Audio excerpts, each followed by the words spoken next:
Are you terrified of picking the wrong YouTube niche? Wasting months, maybe years, pouring your heart out, only to get crickets? Stick with me for the next few minutes, because I've navigated this maze, and I'm giving you the exact map to find your perfect, profitable niche. The goal?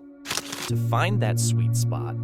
A niche you love, you're good at, and that can actually build a sustainable channel, maybe even a business. All right, let's kick things off. Forget trends for a second. The journey begins with you. But here's where many stumble. They chase shiny objects, what seems popular, what someone else succeeded with. That leads to burnout. You end up hating your content because it's not truly yours. That disconnect? It bleeds through the screen. Viewers feel it. So, let's ground ourselves. Grab that pen, open that doc.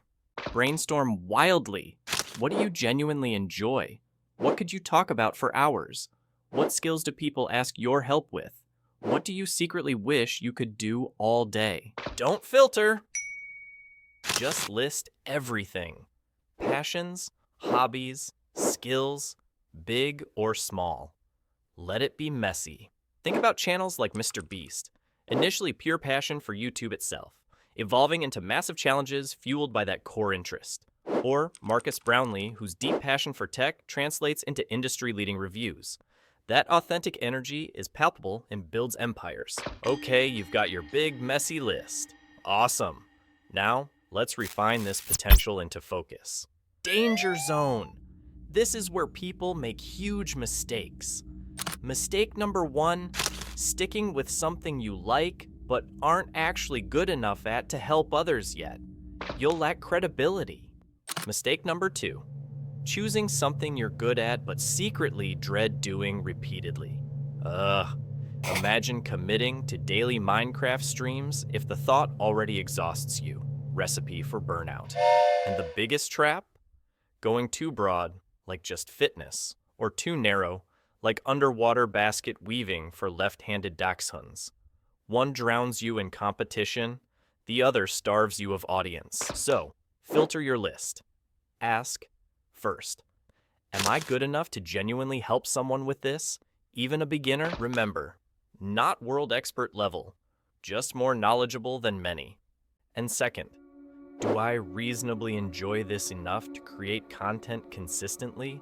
Circle the ones that get a yes for both. Now, for the circled items, assess the breadth. Health, too broad, narrow it. Keto for busy moms. Logo design for underwater basket weavers?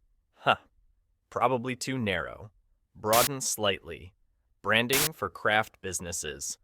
Find that sweet spot. Passion, skill, focus. But hang on. Can this actually work? Time to talk sustainability and money. Warning. This is where passion projects often die. Ignoring monetization potential is a critical failure mode. You might build an audience for your incredibly niche hobby, like collecting uniquely shaped pebbles from Tuesday afternoons. But if no one is willing to pay for anything related to it, sponsorships, affiliate products, courses, merch, you're building on sand.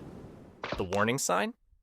You research, and there are 0 ads, 0 affiliate products, 0 courses, 0 successful competitors in your specific angle. That's not untapped. That might just be unviable. So, let's get practical. Evaluate your shortlisted niches on 2 key business factors. First, impact. How much does this niche potentially transform someone's life? Solving big problems. Health, wealth, relationships often means people will pay for solutions. Rate it 1 to 5. Second, profitability. Is there a clear path to monetization? Are people already spending money here? Think ads, affiliates, courses, products, sponsorships, niches related to finance, business, marketing, health, productivity often score high. Rate it 1 to 5. Choose the niche that scores well on both and still aligns with your passion, skills. That's the sustainable sweet spot. Think of finance creators like Graham Stephan or Andre Geek. High impact, financial freedom, clear profitability, affiliates, courses, high CPM ads, aligning passion with profit potential works. Feeling stuck? Overwhelmed? What if none of your current passions or skills feel niche-worthy right now? Don't despair, because you will get the fail-safe option. Now, this path has its own challenges. The failure mode here is impatience. Documenting your journey means you start as a novice, not an expert. Monetization will likely take longer. The warning sign? Ugh. Giving up after a month because you're not seeing results or feeling expert enough. Or worse, pretending to be an expert you're not. That destroys trust fast. Authenticity as a learner is key here. So, what's the failsafe? Ask yourself, what would I most like to learn and become great at? That becomes your niche. Your content becomes the documentation of that learning journey. Share the struggles, the breakthroughs, the aha moments. People love learning alongside someone relatable. Build your audience as you build your skills. Eventually, you do become proficient. And then you can help others just starting out, turning your learned expertise into your monetization engine. It's a longer game, but deeply rewarding. We're nearing the end. It's time to make the final decision with long-term viability in mind. Hold on. Don't just pick based on gut feeling now and ignore crucial market realities.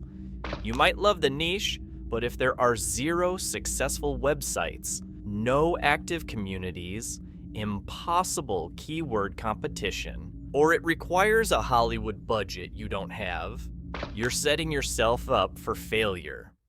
Warning sign.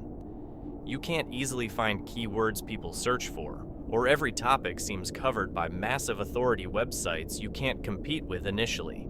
Or the niche is highly seasonal. Like Christmas decoration reviews, meaning income plummets most of the year. Ignoring these signals is like sailing into a storm without checking the forecast. Let's run a final checklist for your top contenders. Are there successful big and small niche websites? Active communities like Reddit and Facebook groups? Can you find relevant keywords relatively easily? Is link building feasible? Other factors. What's the budget required? Is it low seasonality? Can you realistically compete or differentiate? And most importantly, are you still genuinely interested? Can you live and breathe this for a year or more? If the thought fills you with dread, it's the wrong niche. Remember when we explored the niche budget in that final checklist? But what if you don't have any money to start? Feeling like that's a dead end? It's not. So, click the next video right here and discover 49 completely free tools to start and grow your YouTube channel without spending a single dime.